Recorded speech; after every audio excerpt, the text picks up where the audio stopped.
Hello, welcome. How are you all doing?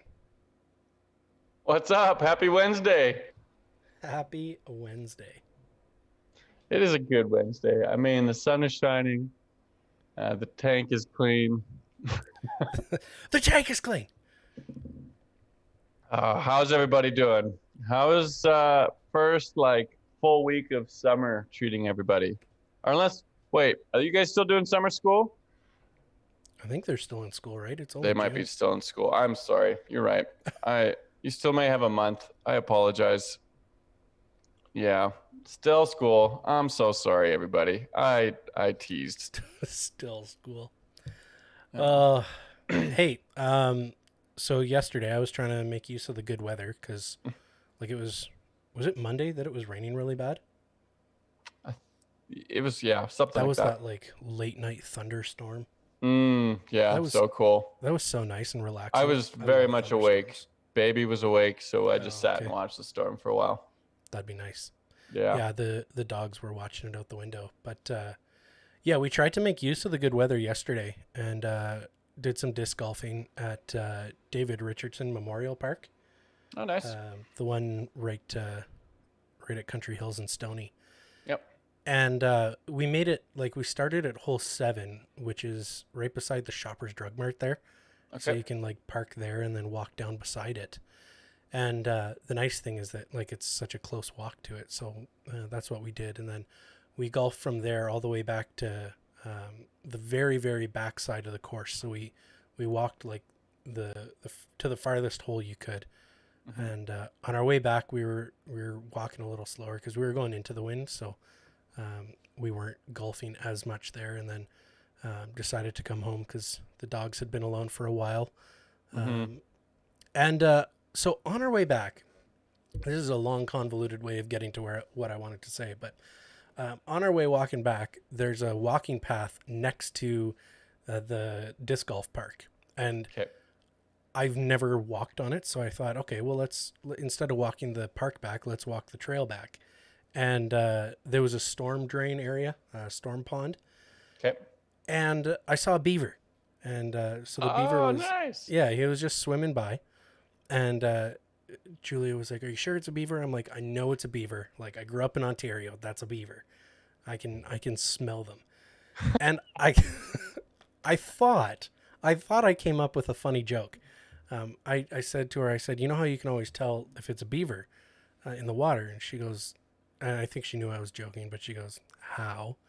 I was like, "You just dip your finger in, and if it tastes like cinnamon and brown sugar, then you know it's a beaver." And that was supposed to be a joke based on beaver tails. Have you ever had a beaver tail before? Oh, that is why I didn't find the joke funny because I didn't get it. No, I haven't had a good one. Anyways, like not a Okay, legit one. so here's where my is it gripe? Here's why I'm upset. I upset myself yesterday. I worked myself up into a frenzy. Okay. And here's what upsets me. There are beaver tails, and they're good. They're Canadian. Um, and then Oh, we're there's frozen. We're frozen. we're frozen. Yeah, I think we're frozen. Um, Hey, It everybody says on the chat, can you hear us? it says excellent connection here. Oh, I'm hearing a lot of yeah, seeing a lot of we're cutting out. Oh, Um, we're here's good. We're okay. good. Some people are saying we're cutting out. Some people say we're cutting out. Okay. Okay, Yes, I'm not even getting the. Oh, there we go. I have it listed as and coming back. Okay, I think we're back. Some of them, if we're freezing, refresh your page because on the back end here it says we've got excellent connection. So you may just need to refresh. Um, okay, perfect. So what was I saying? Okay, You were talking about so beaver tails. beaver tails. This Yeah. is this is the important thing. Now they're a Canadian icon. Like Mm. when I was a kid, I skated on the Rideau Canal in Ottawa, and at the end of it, there's a beaver tail hut, and you go in, you get your beaver tail, you eat it, and then you leave. And for those of you who are wondering, it's basically a flat donut, and then they put brown sugar and cinnamon on top, like a pastry. Okay. And again, for those of you, if we are cutting out, just refresh your page and then it should be fine. We're, according to YouTube, our stream is healthy. So anyway, I worked myself up into a tizzy because I realized that not everybody knows them as beaver tails. Some Okay. people say that they're called elephant ears and like moose ears and stuff like that. And Moose ears. yeah, Oh. and that's just not right. And I'm not saying that I think of you as I'm not saying that I respect you less if you call them elephant ears. But I'm not saying that as well. Like what is an elephant ear and why would you have an elephant ear if you could have a Canadian beaver tail? Like Mm. it just doesn't I don't Well, understand why people would go to such lengths to defile a beaver tail by calling it an elephant ear. okay, so here's what I think when I hear like beaver tail and elephant ear. It sounds like two complete different flavors. Exactly, right? You would Like, think that they're different things. yeah, because I guess with maybe like the mammal idea that, well, I guess they're both mammals. So the fur idea, you think of, in my mind, maybe it's just the way I work and the way that like the pictures work, because I can see this, the sweet, the like Mhm. that sugary flavor, all of As it that. should But be. with elephant ears, I am like, it sounds like an entree. It sounds like maybe it's a little spicy, maybe a little salty. Mm-hmm. Sprinkle some dust on there because they're elephants. Yeah. Like it, yeah. It's a perversion of what was good. Um, Mm-hmm. and if you call them elephant ears, I have nothing against you, but Right. check yourself. Correct it. Right. It's a beaver tail. The beaver tail. I haven't had a good beaver tail apparently, so that's just me. Um, I have a question for you though, I have an answer. like sort of, kind of, but not on the same line of thought. Okay. Um, would you rather? We are the kings of transitions and segues. Oh, absolutely. Would you rather always hit a red light for the rest of your life, Like or at every every intersection. single light you hit, Gosh. it's red, or always get slow internet after the sun goes down? Oh. Okay. Let me think. Always get bad internet after the sun goes down. Oh, that would kind of suck in Calgary because like the wintertime, there's like no sun. Mm-hmm. Oh man. But honestly, I think I'm gonna go with the internet thing because like I like to get places fast, and if I Yeah. don't have internet, then at least I can go somewhere else quickly Mm, and fair. like do something else. Fair. Um, are we? Is everybody's stream clearing up? I still see a lot of cutting out. I'm Let gonna us try know. clicking the refresh page on our live stream here and see if that does anything. It shouldn't cut us out, but I'm refreshing. Are we? Can you guys still hear and see us? Tried the refresh, didn't work. Alex says yes it is working, or no yes it's not working. Okay, it's YouTube is telling me our stream health is excellent. If you are having Hmm. trouble viewing it, then you may have an unstable. It's not me, it's you. Is what I'm trying to Hmm. say. We've tried working on this for so long, and I just at this point I Very just have to laggy, but focus on it's myself. laggy for everybody. What? It's fine for, oh, so for some people it's fine. Yeah. Refreshing the page does not help. Oh, okay. Coming in from one of our leaders. Okay, well, worst case scenario, we can. Oh, mine's super fuzzy too, actually. Okay, Um, I'm gonna pull up the regular link here for all of y'all normal people. okay. on the front end there. Okay, here it is. On the front end there. Oh, looks good on my end. Okay. Oh, looks good on my end.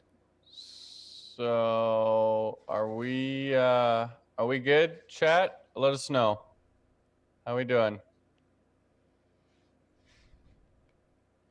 Yeah, I think we're Yes. No. Yes. all right. Well, Worse. worse. Oh.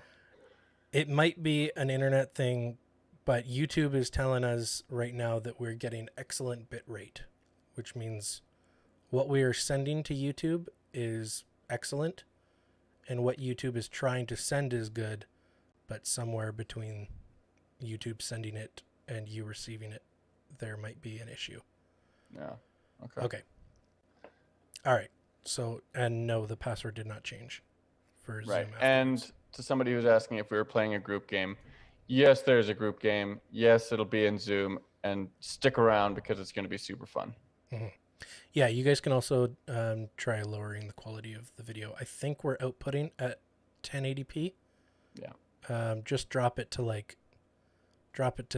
480 or even 360, or put it on auto. Whenever I ask, it cuts out right after. Dang, I'll stop asking. All right. Yeah, to answer your question, I got to go with the internet thing. I could not stand red lights. That's legit. That's legit. Well, let me pray for you as you speak, Sure. and I'll try not to take up too much of this bandwidth, apparently. So, Lord Jesus, thank you for Nick. I pray you'd bless him as he comes and he speaks to us. He opens the Bible for us. I pray that you would say to us what you want to say, and God, that we would look more like you because of it. So I pray this all in your name. Amen. Amen. Bless you. Thank you very much. All right. Are you, sorry, I know this is like awkward. Are you planning on staying in the call? Because if so, never mind. There we go. That fixes that problem, I guess. Okay. I was going to transition my screen so that it made it look like I was full screen, but he decided to just jump out and give it to me anyway. Hey, so today, if you guys, and when I say if, I mean because you guys all have your Bibles, can you jump to Mark chapter 4 with me? That is the book of Mark, New Testament, right after Matthew, chapter number 4. And I'm going to just slide up the YouTube onto my top screen so that I can see your guys' live chat just in case things go wrong. There we go. Mark chapter 3. Not Matthew, Mark. But good try. Mark, and sorry, I said 3. I meant 4. Mark 4. I'm sorry. Mark 4. I typed it in chat. I'm so sorry. Mark chapter 4, verses 35 to 41. It is, yes, Mark 4. Andrew is going to get chat banned. No, I'm kidding. We wouldn't do that. That would be unfair. Okay, Mark chapter 4. We're going to read through verses 35 to 41. Follow along with me. I am going to be reading from the NIV. If you have a different version, no problem. You can still follow along with us, but I'll be reading out of the NIV today. Okay, so hear the word of the Lord from Mark chapter 4, verses 35 to 41. That day, when evening came, he said to his disciples, "Let us go over to the other side." Leaving the crowd behind, they took him along just as he was in the boat. There were also other boats with him. A furious squall came up, and the waves broke over the boat, so that it was nearly swamped. Jesus was in the stern, sleeping on a cushion. The disciples woke him and said to him, "Teacher, don't you care if we drown?" He got up and rebuked the wind and said to the waves, "Quiet, be still." And the wind died down, and it was completely calm. He said to the disciples, Why are you so afraid? Do you still have no faith?" They were terrified and asked each other, "Who is this? Even the wind and the waves obey him." So, what I want to tackle tonight is um, I want to explore what this passage has to say about faith. And the reason I want to do that is because when I first read through this passage, I was confused on what it was saying about faith, because the first time I read it, I thought that there was faith. I thought that there was faith being exemplified through this passage. And the more I read it, the more clear it became to me. So that's going to be kind of where we go with this. Now, what I want to say first is let's get a layout in our heads of what the Sea of Galilee looks like. So first, here, what I'm going to do is I'm going to pull up the Sea of Galilee, and I'm going to show you what it looks like. You can also Google it, but here you go. There's the Sea of Galilee. You should be able to see it now. So here's a bunch of different photos of the Sea of Galilee. Jesus was teaching from a boat, probably looked a lot like something like that. And he was teaching from a boat, and he was offshore just a little bit. Most people were on the shore, and it sounds like, from this passage, that there may have been one or two other boats that were kind of like sprinkled around where his was. But he and his disciples were in a boat together, so it wasn't a kayak or a canoe. It was probably just a little bit bigger than that could fit him and the disciples. And he was teaching from that boat, and we talked about, a few weeks ago, we talked about a lamp on the stand. We talked about a parable of the mustard seed, growing a seed, lots of different parables like that. Parable of the sower. He preached those from this same boat that he is like wrapping up his sermon on, and now leaving and sailing across the Sea of Galilee. Now, to give you a little bit more context, the Sea of Galilee is approximately 21 kilometers long in length, and approximately, I'm trying to remember now, I believe it's, now I'm blanking, 12 kilometers wide. I think it's between 12 and 14 kilometers wide. So it's a big lake. It's a big sea. You'd be hard pressed to see the other side of it in certain areas. So very big sea, and it is known specifically for having sudden and powerful storms that come out of nowhere. And I think it's important to mention that because a lot of Jesus' disciples were very comfortable on the water. There were fishermen. A lot of them were fishermen. And so they would have been comfortable with, looking out over the water and looking at the clouds and saying, okay, there's probably a storm coming in. We should not leave now. We should leave later, or we should sail this direction so that we can hit the waves straight on rather than them causing us to flip over and stuff like that. And so it was important for them. I think it's important to mention because they looked out over the sea and they saw an opportunity to go, but there was haste involved. Like it was, we have to go now. It literally says that they took him along just as he was in the boat. Like there was no getting off at the shore, grabbing some supplies at the town nearby, hopping in the boat, and then heading across. It was like, we go now. We have to go now. If we're going to go, now is the time. So I think that's important to mention because these guys would be generally comfortable on a boat. It would take a lot to scare them. They had their sea legs, so to speak. And so later on, it says that a furious squall came up, and the waves were breaking over the boat, and the boat was nearly swamped. It was sinking. Water was filling up the boat.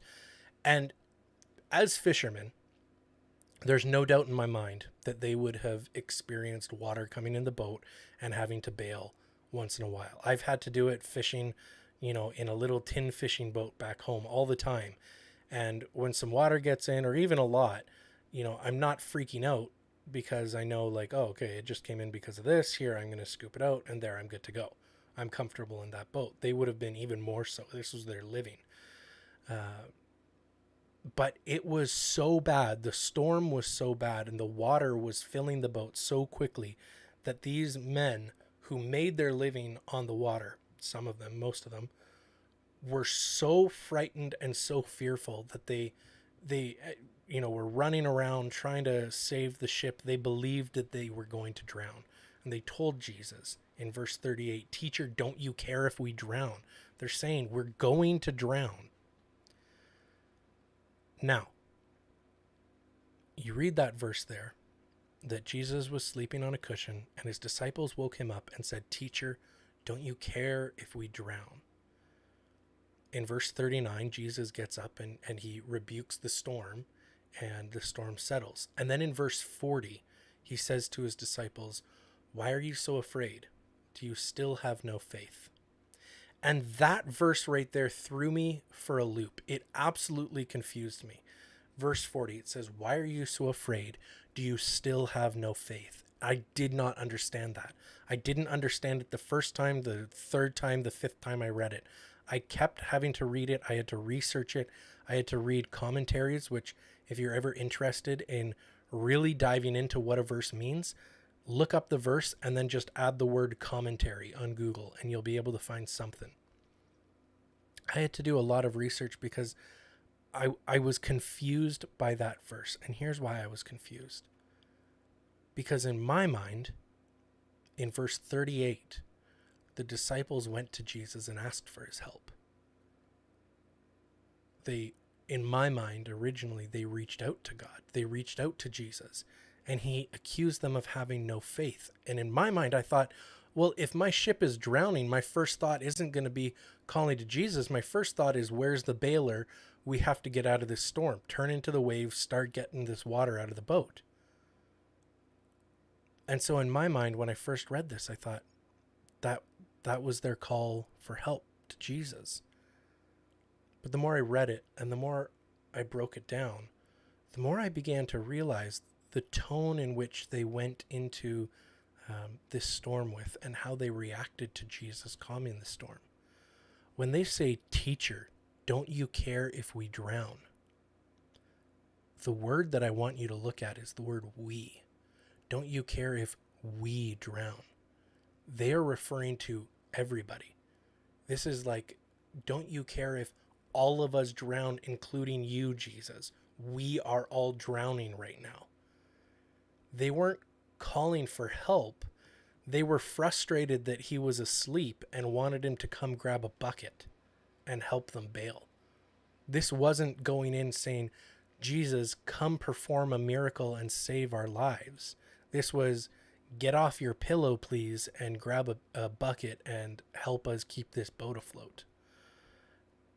It wasn't so much a call for help, but it was a cry against what they perceived as indifference to the situation. See, if we read the first verse of this passage again in 35, Jesus says, "Let us go to the other side." Jesus had no intention of the boat sinking. He didn't say, "Hey, let's go out to the middle of the lake, the middle of the sea, and wait for something cool to happen," or "Let's go to the middle of the sea and drown." He said, "No, we're going to the other side. Let's go to the other side." His intention was for that boat to go to the other side of the sea. And when the boat was sinking, when push came to shove, the disciples, they weren't asking for Jesus's miraculous help. They were worrying. They wanted Jesus to get up, because why should you sleep if we're all fearing for our lives, and grab a bucket and help us? See, there was worry here, and worry is something that I struggled with a lot, and I still struggle with. Worry is putting our faith, our trust in our own. It's cutting out for everyone. Andrew just called me. It's still cutting out, hey? Yeah. So it might be a YouTube thing. Okay. Shoot. All right. Let me give this one more quick try here, everybody. You are cutting out you're cutting out bad. Cutting out bad. Okay. Do you want to move it to Zoom and get everybody on, and then mute everybody, and you preach there? Sure. Yeah. Let's try that. Oh, what just happened? Okay, everybody. Let's move to Zoom, and we'll jump on. Maybe make sure you mute yourself. You should have, if you need. Yeah, everybody come into the main group. Stormer Games. I can message you, or I can shoot you an email. Oh no. Okay, everybody jump into the Zoom room. Stormer Games, can you send me a message on Instagram if you follow?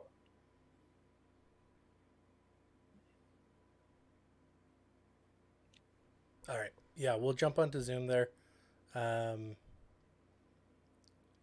Shoot, yeah, it's still lagging. Okay. Yeah, too bad. That is too bad. Sorry, man. I'm so sorry to interrupt you like that. No problem. I hate that. Yeah, I mean, if they can't hear it, we may as well. I'm going to end the stream now, everybody. So join us on Zoom, and we'll continue there. Okay. See ya.